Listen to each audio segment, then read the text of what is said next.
Avant d'aller plus loin dans l'émission, on prend l'avion jusqu'au Japon pour retrouver notre guide à tous. David vous emmène dans des coins et des recoins qui vous donneront certainement envie de partir quelque temps sur l'archipel, oui, histoire de voir du pays. On revient en France car nous sommes quand même gâtés niveau sorties et annonces. C'est parti pour les news.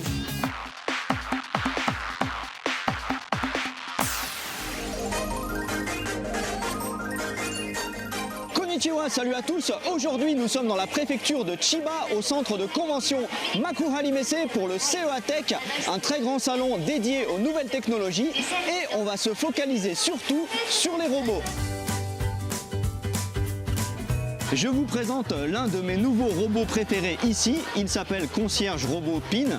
Alors là je sais, vous vous dites, les gars ils auraient dû réfléchir avant de lui donner un nom pareil, mais bon c'est pas grave. Non seulement il est mignon, mais il est aussi très efficace, on peut communiquer avec lui et il est capable de reconnaître efficacement les visages et les formes des humains.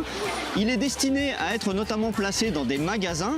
Admettons que les gens aient des chariots ou des sacs avec des puces électroniques, eh bien il va suivre les déplacements des acheteurs et évidemment il est connecté à internet et à un cloud, donc ensuite il va proposer aux gens des suggestions d'achat, des conseils, voire des réductions.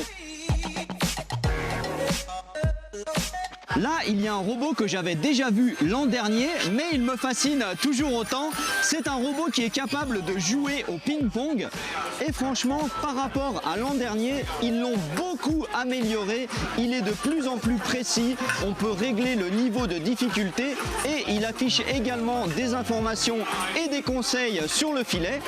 Et du coup, il a même été officiellement certifié par le célèbre livre des records comme étant le seul robot professionnel de ping-pong au monde et c'est vraiment incroyable à regarder. Plus de la moitié des gens qui viennent essayer se font battre par le robot.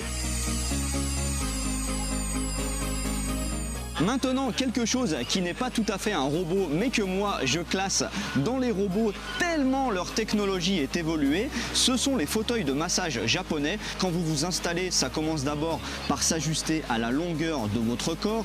Ensuite, vous pouvez vous faire masser spécifiquement n'importe quel muscle, par exemple seulement les mollets, les avant-bras, voire même les épaules. En plus, le siège peut changer de température et au niveau du dos, cela détecte aussi le niveau de dureté des muscles de votre dos pour pouvoir vous masser le plus efficacement possible. C'est le pied absolu et la plupart du temps, on finit par s'endormir dessus.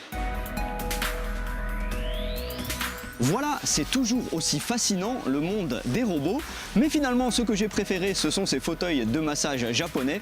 Je voudrais bien m'en offrir un, mais ça coûte plus de 5000 €, c'est trop cher pour moi. Allez à plus, bien.